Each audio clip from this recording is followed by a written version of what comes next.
to Question Time at Sir John Cass. And on the panel today we have Safwan, an MP from the Labour Party, Mouna, a social worker from East London, Ellie, a young blogger and journalist, Isfahan, a MP from the Conservative Party, Abdullah, a police officer, Nafizah, a school head teacher. Our main topics for tonight are Brexit, discrimination and racism, as well as university fees and knife crime, which are issues that are affecting the great British public. First of all, we have a question from the audience on knife crime by Fardin. Why is knife crime such a problem for young people in London? Abdullah, as a police officer, what are your thoughts? So, as you can see, the knife crime rates in London, in UK, have increased dramatically throughout the years. So much that it has become recognized as a city wherein knife crime is popular. We have to ask, why is it that London is known for knife crime? So knife crime is mainly committed by the youth, and we see that although there is a minority, almost 5 or 6% of multicultural, so black and Asian youth over the age of 10, there is also the majority, approximately 60% of the black and Asian youth committing these knife crimes, committing acts of violence on our streets. Why is this? So I believe that this is due to the government for cutting taxes on the police force. The police force, obviously, you see institutional racism, but is that really true when you see that the majority of people committing the crimes are Asian or black? Obviously, the police force will target the majority. So is it a case of racism? No. The fact that the government has cut taxes shows that the police force, there's not very many people left and the wages are decreasing. That means that there's less, people don't really want to become a police officer. Plus they're accused of racism. They're called pigs, they're called feds, they're called so many different types of names.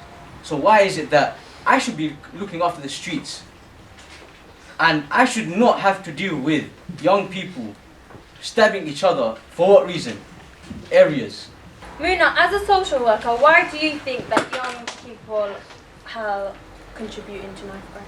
So, as Abdullah said, I also agree that there have been cuts in police forces, causing 21,000 police officers to be off the streets despite the increasing rates of knife crime in London. Basically, despite the increase of knife crime, there has been 39 out of 43 of police officers, which has been the lowest of police officers on the streets recorded since 2010. Also, due to these cuts, there's also been cuts in spending on youth services such as youth clubs. The council spending on youth services such as youth clubs have decreased by more than 750 million since 2010. These vital services are necessary to provide teens with increased activities which can help to develop social skills which can help children that may be susceptible to knife crime to be off the streets.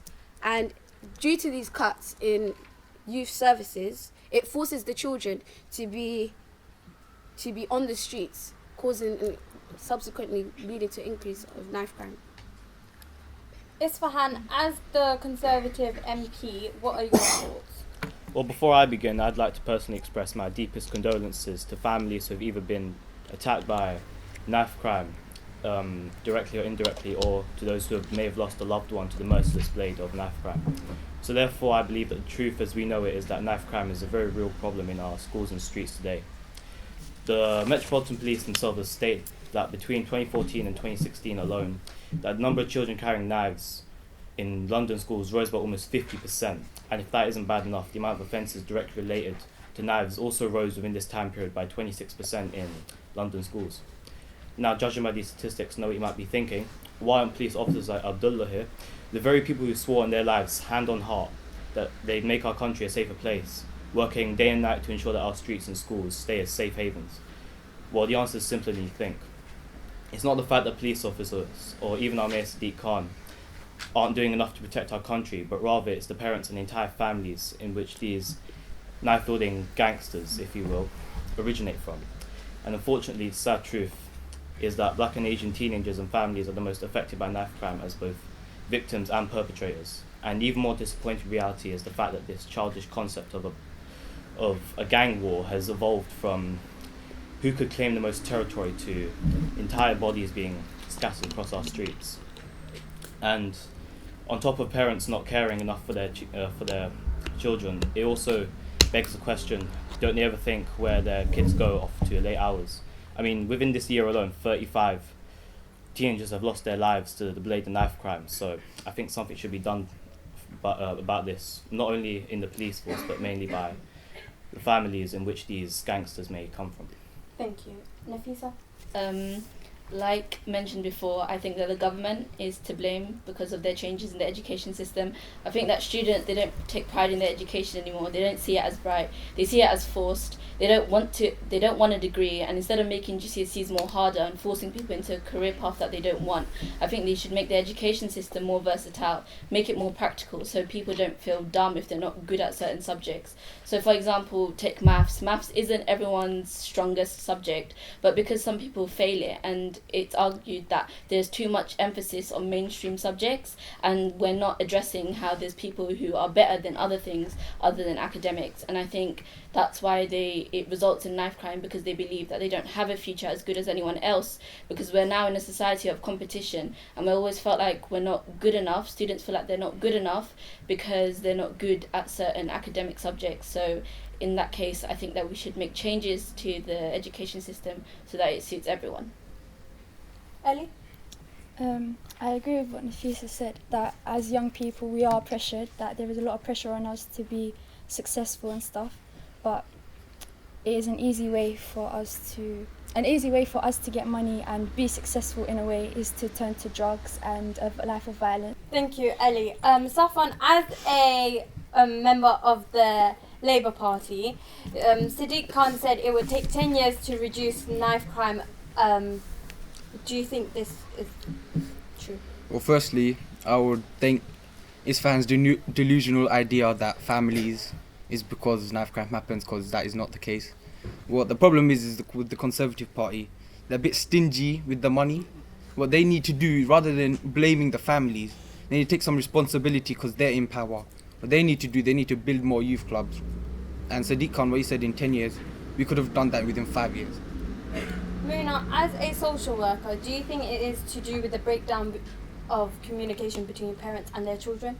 No, I don't think that parents should be taking the blame for this, but rather, as they said that there was cuts due to the government, I think that there was also cuts in education, and this basically hinders the youth and their opportunities in work and education, and instead we should provide them more opportunities and in better education, so that children don't have to resort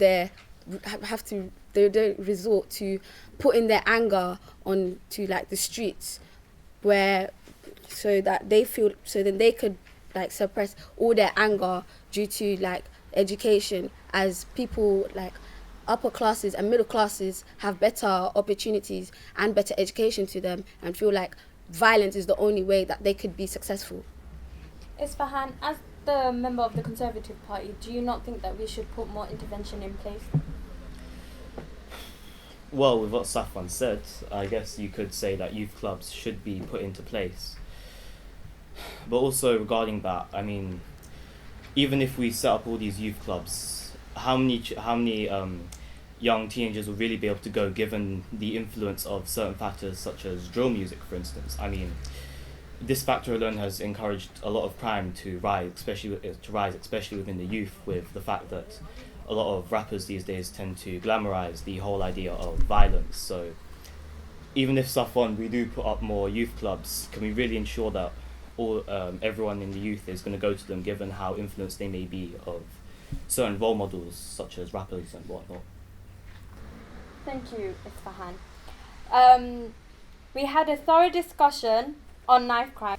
Safwan, member of the Labour Party, do you think that there should be another referendum? Well, firstly, I have to say, I absolutely despise the sheer arrogance of the Conservative Party, thinking that we want to be Britain by ourselves, which is absolutely just terrible, considering all the young people want to stay in the UK. However, all the old generation wanting to leave, wanting to be individualised, that is absolutely horrible. Trade might be affected. That's it. Isfahan?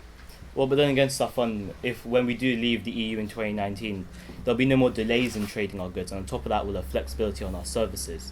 And as well as that in itself, we won't have to send off vast sums of money to the EU, $13.1 billion, billion pounds to be exact, and instead we'll actually be able to have a Brexit allowance, which can be spent on more on the issues which should be more focused on. I mean, come on, let's look at the NHS, which in itself personifies the cruel reality of being overworked, overstressed, underpaid and understaffed.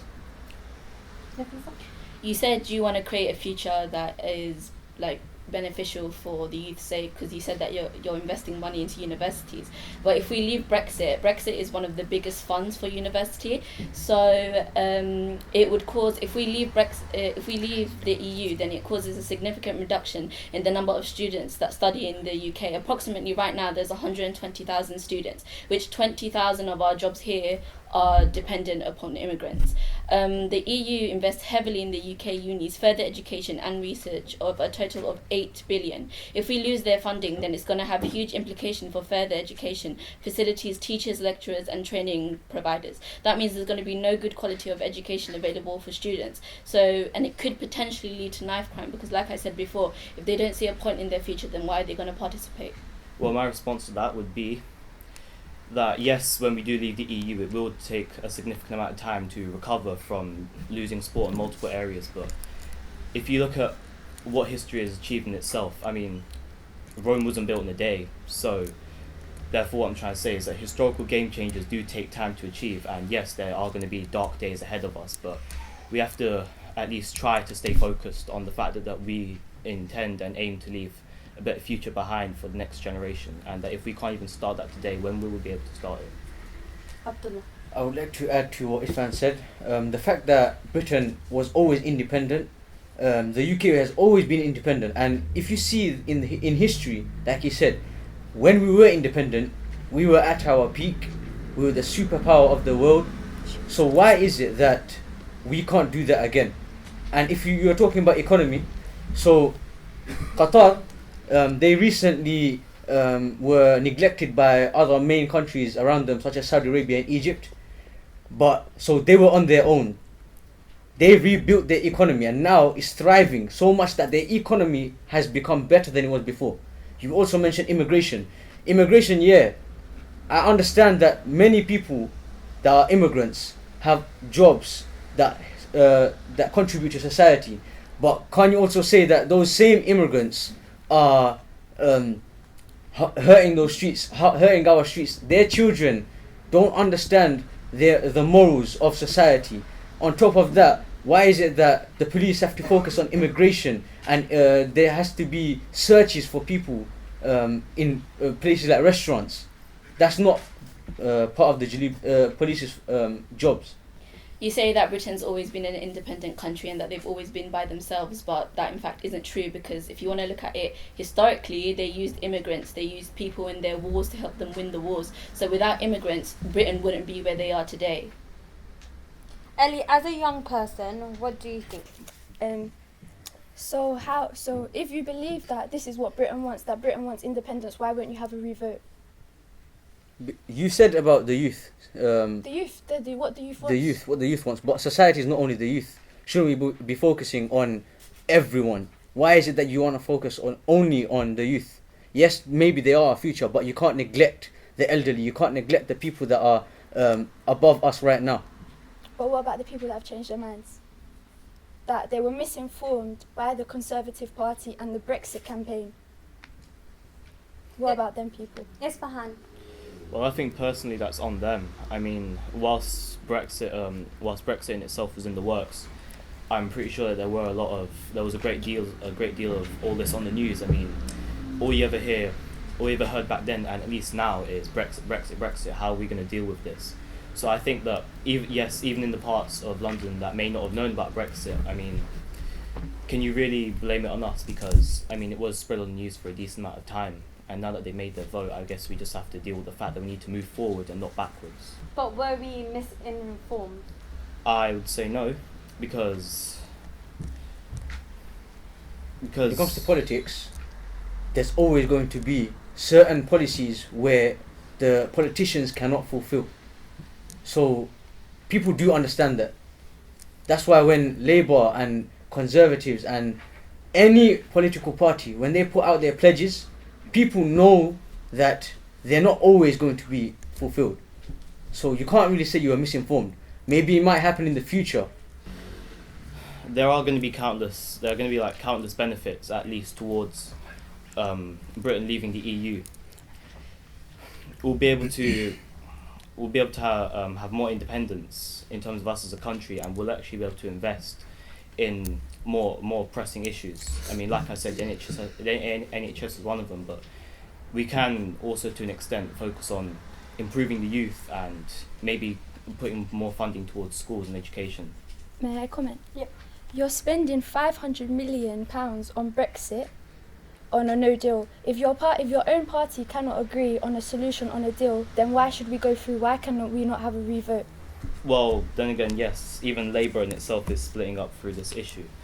But there are going to be divides, yes. But at the end of the day, if we're spending more time relapsing on the past and how we could have made this better, we still need to at least get our views straight and at least come down to a point we need to agree on something so we can get somewhere in terms of us as Britain. I mean, Brexit's practically fixed, so I think maybe we should be spending more time thinking on how we can counteract any future issues rather than commenting on them.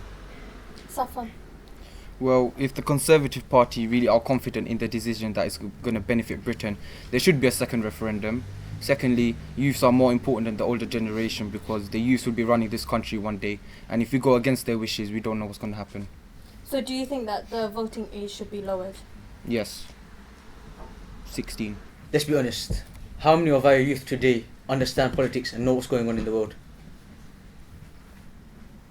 But Not should many. we not lower the voting age as in Scotland they are allowed to vote for local elections? But what are we going to lower it to? 15, 14? 16. We want to lower it to 16. But does everyone understand politics? But do you need to understand politics or Brexit if you're not voting? But you're talking about being misinformed. So if the youth are misinformed, then that's even worse. It's much more easier to manipulate the minds of young people. So why is it that we should lower the Well, the maybe age? as politicians you shouldn't manipulate people. I'm You not a should be politician, I'm a honest. police officer. That was an interesting discussion on Brexit. Why should I pay for my uni fees when politicians didn't? Isfahan? Well, let's face the facts. It is obvious that working class university students are finding it hard to deal with the pressures that top universities may hold on them daily. I mean, you can go back to stuff like the dreads of exam stress and parents constantly telling you that you simply need to do well at university to at least, get a high-end profession, despite unfortunately being able to deal with the fact that you are having to overall pay a lot of money. I mean, a lot of people today now see that university fees have acted as a sort of psychological barrier in which many of the working class now find difficult to cross. But I ain't saying that university as a concept is a bad thing. Of course not. I mean, the world's first university was after all founded in Morocco by a woman named as Fatima al-Fihri in the year 859, which today is still known as the University of Al-Qarawiyyin. And from this one university alone, millions of people flooded in from other countries to study there. And now, with the influence of this one university alone, jump forward a couple of centuries and you'll see that universities today offer endless careers capable of reshaping the world as we know it in truly groundbreaking fashions through professions such as neurosurgery, journalism and law. Therefore, there is a reason why you perceive university fees as high and difficult to come across. As much as it hurts, the only reason why we as Conservatives, yes, have raised the bar on university fees to such a high standard is so that we can truly educate and teach the best of the best, the most elite young students, to study under the best conditions and quality. I mean, let's think about it. If you were to picture university right now, you'd probably see that a lot of people see it as a privileged excuse to party hard non-stop despite having top education in top universities like King's and Oxford, and then only to realise that this type of education is called higher for a reason. Nafizah? Who said the best of the best is at university? Well, if you do look at the current people in university today, they are studying intense courses, and yes, it is at a high price, but you have to understand that university fees aren't a burden. They're a contribution made by the people who, despite everything they've been through, they still have the willpower to at least see the light of day in a society made too harsh to thrive in. And as members of this society, it's our duty to help relieve the burden of university fees resting on the shoulders of our fellow working class university students. That's exploiting. You can't say that it has to depend on the working class, because it's the rich and the poor, they still pay the same amount, and you have to be considerate as there's many different family types, and some people, they just can't afford university, they just don't have as much money, and I don't think prices should put off or cut off potential. Like, people have potential, but just because they don't have the money to attend university doesn't mean that they should be left out. So you're recommending scholarships or apprenticeships in that case? But I also strongly believe that it should be lowered so that everyone has an equal chance. But not only that, I don't think that most of the money should be invested into universities, because as I said before, that everyone is different and everyone is made for different things. So some people are not cut out for universities. So I think we should invest more money into things like apprenticeships and different career routes that is suitable to every student. Ellie, as a blogger, what are your thoughts? Is it creating a divide amongst the Yes, rich it and is poor? creating a divide. Everyone has potential, working class and upper class and middle class. But as a privileged white upper class person, you're more likely to go uni. You have the money's not going to scare you away. As a working class, 27k is probably going to scare you away from uni, from getting a degree. And you might go to work or an apprenticeship, but that may not be the same as a uni degree. So why is it fair that working class get put off of uni? May I comment on this? I agree with Nafizah and Ellie. They did say that it's 27 grand, and that is quite a lot, especially for the working class. I don't believe that the problem is the university fees, because if you look at it like this, different people think differently. One person might want to get into university because they are good at academics, while another may be good at manual labour, so he wants to go into apprenticeships. If you're dedicated enough, you will go into university if you want to go for that knowledge, academic knowledge. But I'm not saying that we should neglect apprenticeships, because like I said before, everyone's different. And also we have to look at it like this: 27 grand, yeah, it is quite a lot, but once you do work, you can pay it off.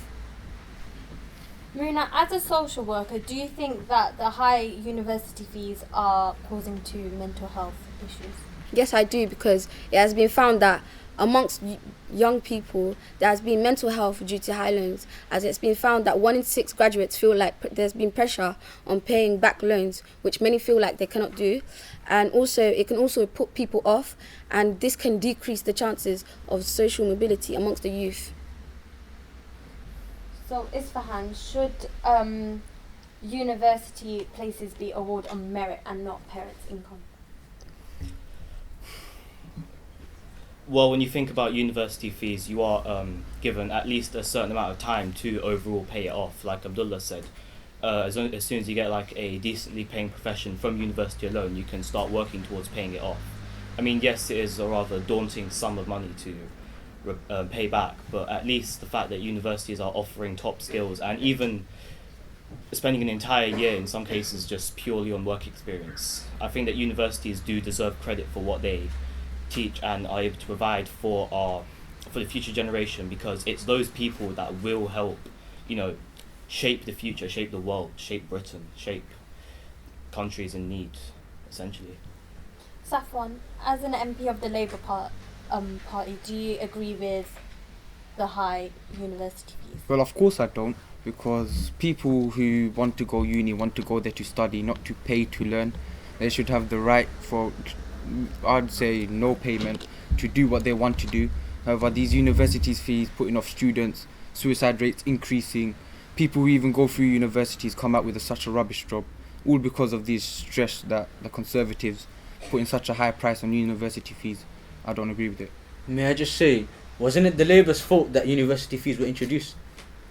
Well, yes, but if it wasn't for our party, many people won't be going university. We want to give the equal opportunity for rich, poor people to go university. But you just said you don't agree with the policy of university fees. Yes, because there is a huge sum of the budget that could be going towards university fees. But Labour Party introduced it to us. Yes, we did. So why is that? But we didn't introduce it in such a high price. You guys increased. But you the did price introduce it, didn't you? We introduced it. So why is it that we had to increase it? That's the question. Why did That you is the intro- question. Why did you increase the it? answer is because who's going to pay for the professors? Who's going to pay for all of the equipment needed? The trips to different countries. Who's going to pay for all of that?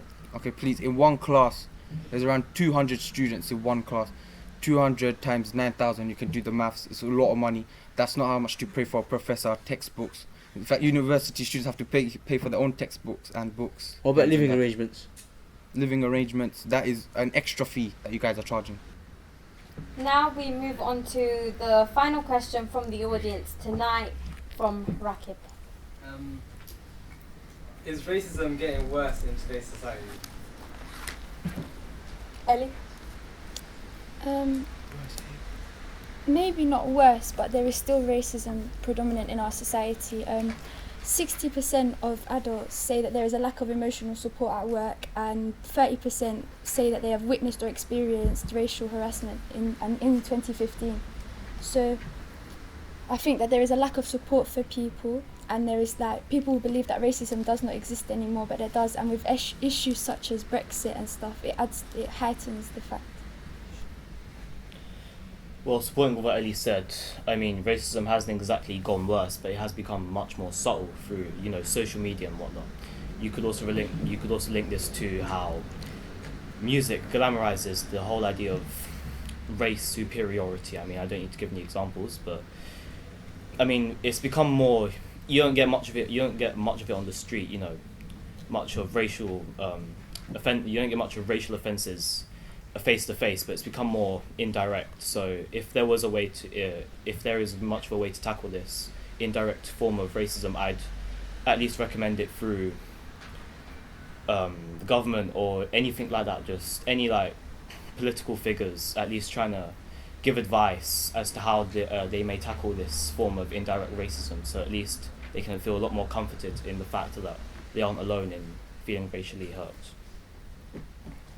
Mouna? I would have to disagree, because I believe that despite racism being addressed through laws and having equality of different races such as black people, I believe that there is still racism till to this day. For example, there's many cases of institutional racism within the police force. For example, a case of Stephen Lawrence, who was a young black male who got killed by a police officer. He got killed, and then many ethnic minorities such as black or Asian people are often labelled as delinquent, and many people like the police force feel like they need to use force against them rather than a white man. So I feel like racism is still an issue that needs to be addressed despite being subtle. Yeah, of course I know it's an issue and needs to be addressed, and I'm saying that there could be ways to approach that issue. I mean, we can already see what music has, how music plays an effect on the minds of young people. So, at least maybe you could twist that on its head, and maybe you could get rappers or whatever putting up music on how to, tackle racism. I guess. I mean, anything that would overall contribute. Abdullah, Mouna said that there's racism within the police force. Is that true? Institutional racism will be prominent in every society, not only in our society. You can say that the police force is corrupt and is racist, but you are focusing on minorities. You mentioned one case where a person died, but that's only one person. And obviously not only one person, there have been other cases, but is that really the majority? If you look at the EDO, for example, a couple years ago, the EDO were running loose. They were on the main streets of London, rioting, harming Muslims, anyone that wasn't white, British, white. Nowadays, you rarely see them on main streets. You usually see them on alleyways. Why is that? It's because the police force has constricted them into going in discrete areas, so that although they may be protesting, that is their legal right, they are not causing trouble for any other people in the local areas. So you might obviously, there's always going to be racism, but not the whole police force. I think that's a bit of a stretch. Can I add to that? Yeah, I wouldn't say all of police forces, but there are also many cases that aren't reported, many of crimes, such as Ellie said, that many people have seen cases of racism happen. So I feel like it has been like sort of underrepresented, and that like although it may not be reported or not be on official statistics, but that there is many cases of racism, and many of which that are not paid attention to or maybe ignored or reported. But you said it was the police force. I would argue that it's actually an individual, and it's about the way you're brought up, not the police force. It's individuals in the police force. Nafizah, as a school head teacher, do you think there's racism within schools? Yes, because over 80% of 12 to 18-year-old students stated that they experience racism, which leads to depression, demotivation because of the racist comments that they get. And I also feel like that they don't think, due to their race, I feel like they have a barrier in their education. So in Cambridge, there was only 58 black students out of thousands of students. And then you ask yourself, why is that? Why should someone's race stop them from being successful in their education? And I also think sometimes students think that there's a privilege in school, so they think a certain race has a privilege over other races in the school. So for example, say in school, if one student of one race commits bad behaviour, they're not punished as severely as other students would be. And I think that as a school, as schools need to work on trying to get rid of kind of like that hierarchy of different races in the school and treat everyone as equally as they can. Yes, but even with that, even with the fact that, say, for like a white person getting punished and a non-white person getting punished for a certain school offence, I mean, that still doesn't stop white people from maybe descending down and, you know, becoming something a little extreme, like, you know, a gangster, if you will, unlike like the working class. So even with the difference in punishments, what's your response to the fact that there's pretty much not much stopping a white person behaving, no offence, to in the same ways as a working class Asian or black person would, in the sense of, you know, being a gangster? We have PSHE days at school, and at PSHE days you get taught about how important it is to love and respect everyone equally, and I think that we should continue to implement those lessons in hopes to change someone's mindset. And I know that that's not an instant change to happen, but it's the little things that will cause a gradual change over history. Safwan. Well, at the end of the day, all faults go to the Conservative Party for failure to maintain this nice country. If they really wanted to reduce racism, they could have hired professionals and spread the word of how equal we are. However, no, they want to spend money elsewhere, which is not relevant. But I mean, in history, we have had a lot of people who have tried to change that around to promote at least, you know, the fact that race doesn't make a big difference. I mean, come on, you can't be forgetting figures like Martin Luther King and Rosa Parks, who spent at least entire months, if not years, just trying to prove, even in the instance of black people, that there shouldn't be a racial divide. So yes, there have been in the past influences who managed to help divide the differences, but even still, even in this day and age, we can still use those examples to help, you know, influence a chance of change. These are figures in America. Well, in Britain, we're not talking about the past, we're talking about the current racism situation. You can put more effort into hiring professionals, come talk to us about these great people and how equal we are. What professionals would you be suggesting? You can train people to encourage more diversity between each other, as well as not harming each other, knowing how equal we are. That will take time. That will take time, but it will take some money which you're not giving.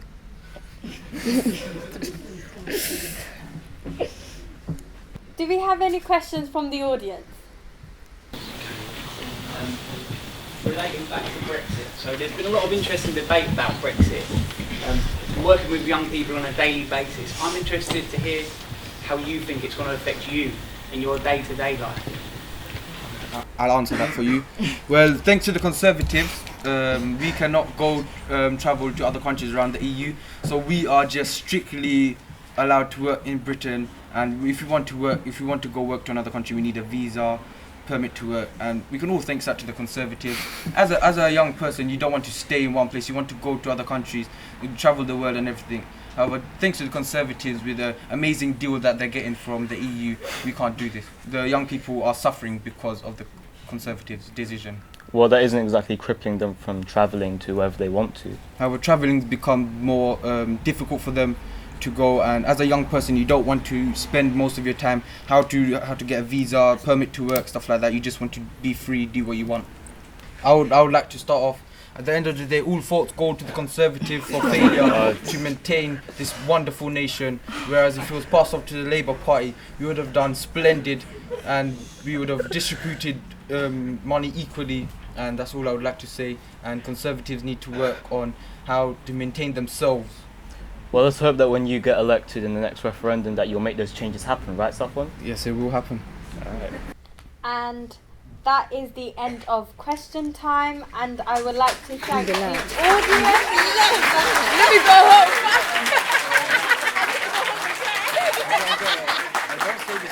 Students, staff and guests, and I would like to give a special thanks to the production team, the camera team, our panel, Anwar, Natalie and Mr. Rothen, and have a safe journey home.